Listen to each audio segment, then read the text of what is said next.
All right, we're going to go ahead and get started with tonight's post-race media availability. We've now been joined by today's NASCAR Craftsman Truck Series winner, Stewart Friesen. Stewart, lots of emotion coming from you. Can you kind of go through that last restart and just everything? Yeah, it's been it's been many races. I'm not sure how many since we won there at Texas a couple years ago. So just feels so good. We struggled the first part of the race pretty bad. We're just too tight to really carry good speed. Got it freed up. Then we were on too loose on on the loose side of it. Like we couldn't carry speed. We had a couple quick cautions there at the end. So Jimmy and Dustin and the boys did a good job getting the balance darn near perfect there for those last couple green white checkers or green white yellows. That happened and we had some good restarts, a good balanced truck at that point, and just a really good launch next to Grant there at the end, and he raced me super clean, gave me enough air on the right side obviously, and we were able to slip out front. All right, we're going to go ahead and open it for questions. If you have a question, please raise your hand. We're going to start with Zach and then behind him. Zach Sterniolo, NASCAR.com. Stewart, congratulations. Thank you. There was a lot of dejection after Rockingham, just because there had been a lot of moments leading up to that particular weekend. Yeah, it just weighs on you, It weighs on me. It's racing's all I do. It's all I love, and it's what we do. So when you struggle and things happen time and time again, it's hard to get back on the horse a lot of days. We got 14 great guys in the shop that give their heart and soul to this race team, and we keep bringing back wrecked trucks and just finishes that they don't deserve. It wears a lot on me, and it was tough after that, after having so many great trucks to start this season and good speed and not getting the finishes those guys deserve. So this feels really, really good. We were able to take a truck that wasn't that great and just tune on it and got it really good at the end. Go ahead, Taylor. Taylor DeSormo with MLive.com. Is this almost like a home race for you, being a few hours away? And what are your earliest memories of this track? It is. I grew up with my family that owned and promoted Ransomville Speedway, which is only 4.5, 5 hours from here. And I remember one Friday night, my grandfather was like, "All right, we're getting in the motorhome and we're going to Michigan." And I jumped in with him and a couple buddies, and we camped way out on the back 40 over there. And came in and I sat with some other friends of my dad's in the grandstands. I forget what year it was. It had to be probably 94, 95.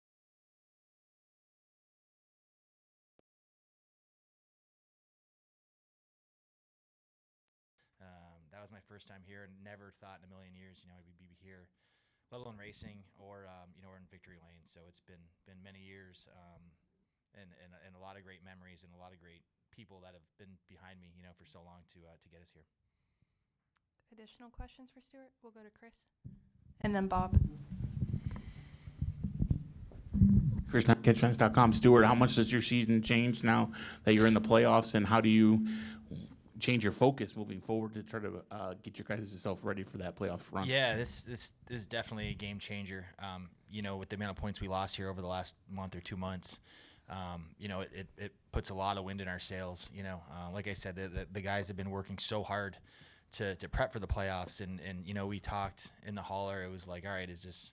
I forget. I think Caitlin or somebody came in and was like, all right, is this a must win for you? And we're like, no, we just need to be consistent and have good runs and make points. And then how the first part of this race was going, it was like, man, we weren't even anywhere near a stage point or the top 10, all day. And then, just kept working on it. Missed that big wreck on the front. I forgot about that. And it was just got crazy there at the end. And we were able to pick off a couple, and then, have a shot at it. So, my grandfather always said the points are a sucker's game, and you go for wins and the money, and that's what we'll keep going for. We'll keep putting our best foot forward every week. We got a good lineup of trucks that we're going to bring to the tracks. We get a little bit of a break here with a week off, and then some more home races. We go to where do we go next? Lime Rock? I believe. Yeah. Oh, Pocono. Yeah, thanks, Bob. So we go to Pocono, which is only 3 hours from my house in Albany. Then we go to Lime Rock, which is only 2 hours away. So it feels really, really good to get some momentum rolling now that we got a lot of home games on the schedule. Were you surprised nobody took the bottom lane on that restart? I thought Corey was going to take it. You know, I was like, no way is one of these three in front of me going to give it up. And, you know, Chris Lambert's my spotter. He's, you know, obviously Denny's on Sunday and the best in the business. And we just had a little chat, and I'm like, man, if nobody takes it, I'm taking it. But if Corey takes it, I'm going to line up third on the top. Just because I've lined up third on so many restarts here lately, it feels like, and you just get pinched in the middle 3 wide, and it's just a tough place to restart from. In my shoes. So, you know, when Corey lined up behind Grant, and then, you know, Ben lined up behind him, I'm like, all right, we'll give ourselves a shot at it. If it doesn't work, we get swallowed up in the middle, whatever, we had a shot, and we took it. So it feels really good to, you know, we just got a really good launch. No idea what was going on behind me. Chris, you know, called an awesome, you know, last 2 laps there, and you know, we were able to get clear. Granny raced me super clean, and appreciate him for that, and you know, it worked out. We'll come up to Bob and then to Jasmine. Bob Pockris, Fox Sports. You were in the last Michigan race that went kind of like this one almost. Did you have a feeling it was going to be like that?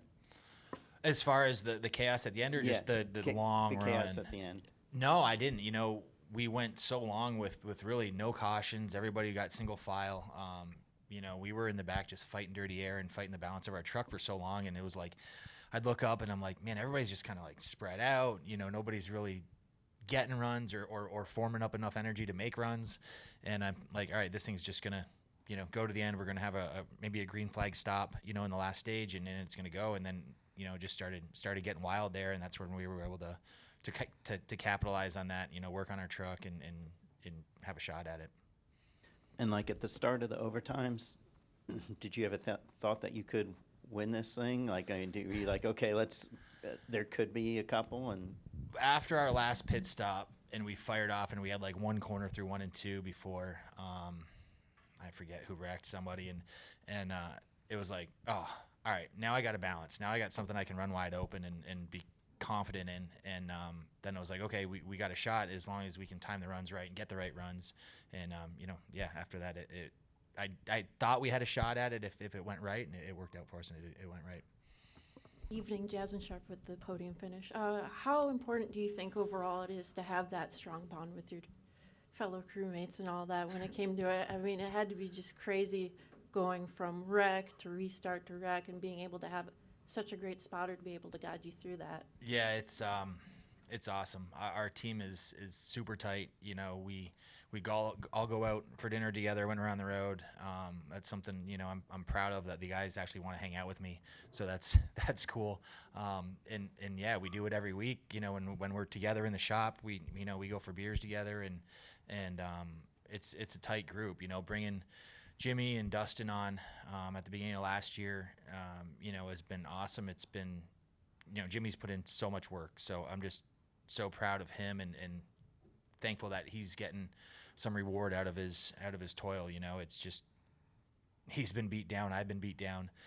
You know, you look at each other and go, can we even do this anymore? You know, a lot of the time. So it feels good. I'm proud of our guys in our fab shop that are hanging bodies and building chassis, and yeah, like I said, it's a tight group, and just proud of everybody. I know everybody's really, really, really gonna savor this over the off week here.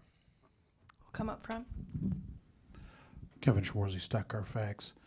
Obviously, wins are important, but there's got to be more to it to keep you going here. That's a great question. Obviously, at this level, sponsorship is huge. So, you know, Chris Larson and Halmar International, Al Hankey and Mohawk Northeast, all our great product sponsors. We got a ton. Gunk Products, Draco Springs. I mean, there's a whole group. FK Roddins, Maria's been with me for forever, and that's what keeps the financial side going, that Jess and I deal with, you know, during the week, and you know, trying to get bills paid and all that kind of stuff. But the wins are what makes this deal go and makes me want to keep going it. Bob asked me in the media day at the beginning of the year, he's like, why do you keep coming back? And I'm like, man, I think if we, you know, can get our ducks in a row, we can win again. I feel good. I'm obviously older, but I feel really, really good with my health, and you know, we got great trucks and we got good people, and it's like someday it'll all just click, and that's what keeps us coming back. We'll come back to Bob for a follow-up.